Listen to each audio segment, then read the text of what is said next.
Robert F. Kennedy Jr. says that the Department of Homeland Security has denied his request for Secret Service protection.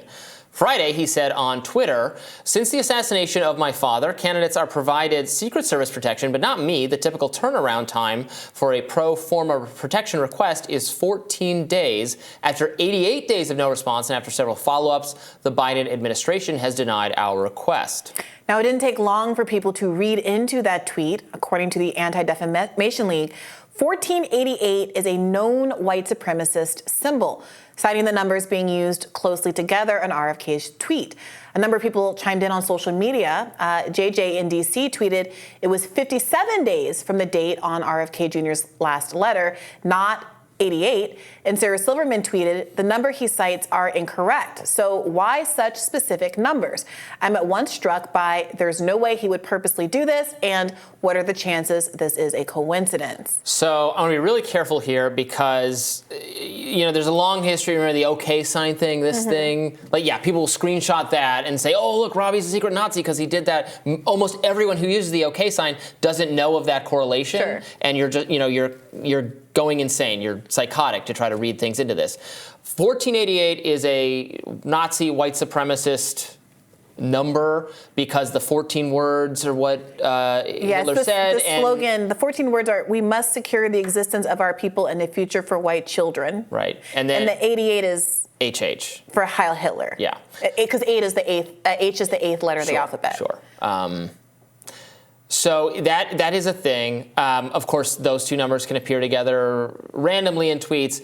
I want to be careful here. I will say, so I don't think there's I think there's a low chance that Robert F. Kennedy Jr. knows what that is and sent that tweet because he's a secret Nazi or even was gesturing it. I just don't believe that. It just there doesn't seem to be any evidence for that based on his career. Yeah, I bet he doesn't family. even know. Again, this is a very online thing too. Yeah. I don't know that he's so online enough that he would even know that. Right.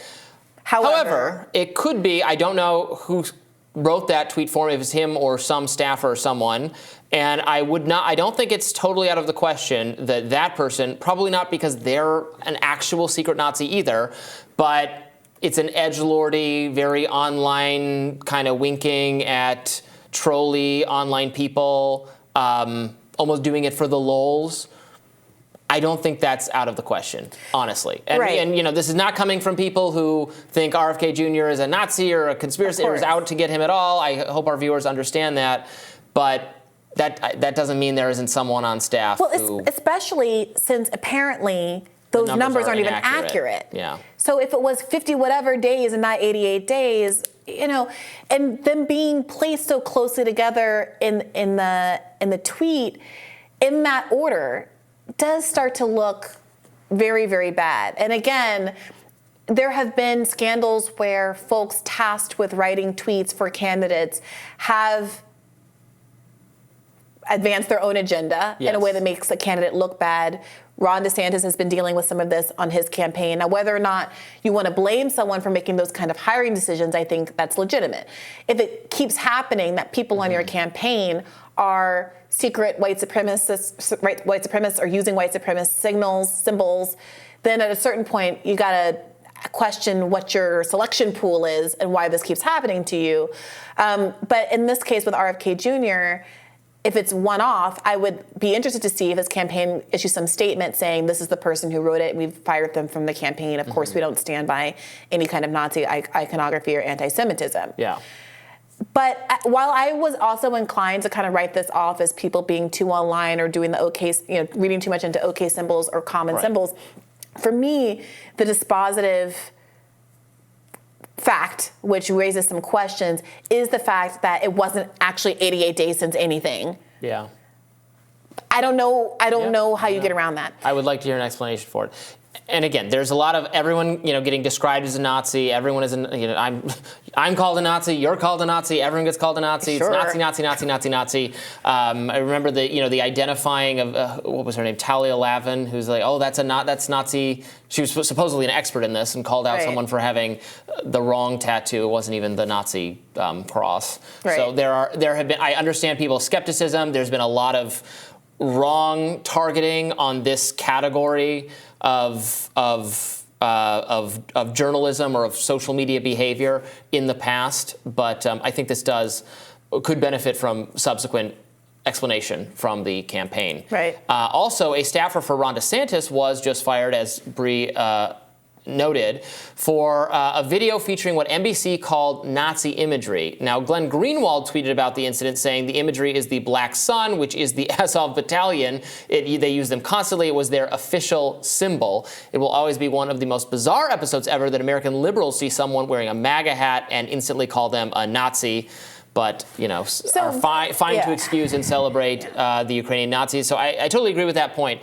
Now, but we should talk about this video that this staffer was fired from. It was, and we talked about that other really cringy video that was trying to get to Trump's right on LGBT issues. Yeah.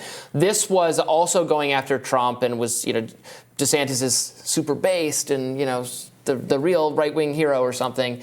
And then it has some imagery of troops marching in a very fascisty way, like drawings of them with that sun, that image behind. So the staffer in question who made it, or I'm not sure he's admitted to making it, but he has put out a statement through an intermediary saying that he didn't know that symbol was a Nazi symbol. Mm-hmm. So that seems to be like he's implying that he did make the video.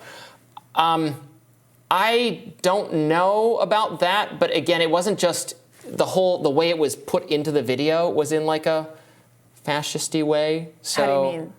Because it's in the background and there are troops marching to it. I see. It looks like a Nazi thing. So yeah. Anyway, this person was let go, which I think is a wise decision. Am I wrong to think that this is not the first time this has happened with the DeSantis campaign? This is a different person from the person who put out the anti-LGBT video that got roundly criticized. I think we know who made that video. And again, it's not even confirmed that this person made this video. This person was in the past called out for making positive comments about Nick Fuentes during a conversation with Nick Fuentes in a Twitter Spaces, or maybe it was in whatever we were all using during the pandemic, the talk one. Had a chat something. It doesn't matter. One of those kinds of things. Yes. Yeah. Like Twitter Spaces kind of a thing. Yes. Anyway, this is all none of this is very important. This is all very online stuff. It goes Robbie, but you should not. It's not good for campaigns to have staffers who are so. This is a theme we're coming up with today. To have staffers who are so toxically, terminally online that they're their whole. What motivates and drives them is to get a lot of likes on Twitter. But it's not just that it's online. This isn't someone who is, kind of putting cringe memes out there. That's basically we're not making fun of DeSantis because he has is this conservatism with a butterfly meme or something that would be corny and online? I'm dating myself because that meme is from 5 years ago. But it'd be corny online, but not Nazi-ish. Is this a topical reference? But I don't think that you can read out the mainstreaming of white supremacy and Nazism that is becoming a trend. I can't imagine a world where any Republican wouldn't roundly disavow anything that even whiffed of Nazism. Well, they're disavowing it. This person got fired. Right. Well, and this isn't even Republican. I was saying, generally speaking, the wink, nodding that's been going on with Donald Trump sitting down with Nick Fuentes and having that dinner. Mm-hmm. Now we have a Democratic candidate in RFK Jr. having either tweeting or having someone else tweet what should be at this point obvious Nazi insignia references, symbolism. I think Trump said that. I think Trump addressed that and said that Kanye West brought Fuentes. Why to is that anyone dinner, dealing right? with Kanye West either at this point? And also I don't want to completely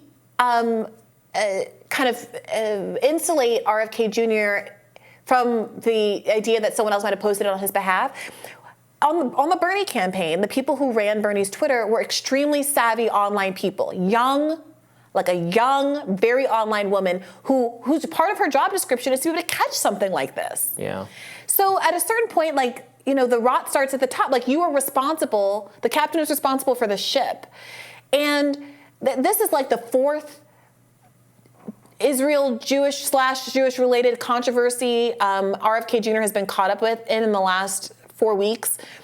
Whether it's but not for flip-flopping. I mean, you've criticized him for being pro-Israel. But this is what happens. People get accused of anti-Semitism, rightly or wrongly. Is he pro-Israel or a Nazi? But that's the thing. Conflating being not anti-Semitic with being pro-Israel is part of the issue, and frankly plays into this dual loyalty trope, which is in and of itself an anti-Semitic trope that many progressive Jewish people have been pushing back on.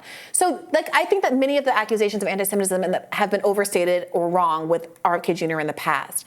But if his response to each of those is to be more pro-Israel, at the same time that he doesn't reckon with what it means to be anti-Semitic, separate and apart from how you feel about your relationship to a nation state. So I think that's just completely different from the whole conversation about he should address this in greater detail, but I presume it was a staffer who should explain this and be let go if there's not a satisfactory explanation. I don't think it reflects either anti-Semitism or pro-Nazi or anything on RFK Jr.'s part. No, not on his part per se, but there's been a lot of hand-waving, a lot of dismissiveness when anyone brings up the idea that there is more like a rise in anti-Semitism or growth in hate crimes, whether or not you believe that something should be punished differently because it's a hate crime. I have some of that skepticism. And yet, here we are in a world where I never would have imagined, especially from someone like RFK Jr., having what seems to me to be a pretty clear Nazi symbol used in a tweet. How that happens, I don't know. Mm-hmm. Whether or not it's his fault, I agree. There's no evidence to say that it's specifically him doing it. But we live in a world where this kind of thing is happening more frequently. And I think that deserves some kind of reckoning. I mean, a lot of that, we don't have to talk about this for that much longer, but a lot of the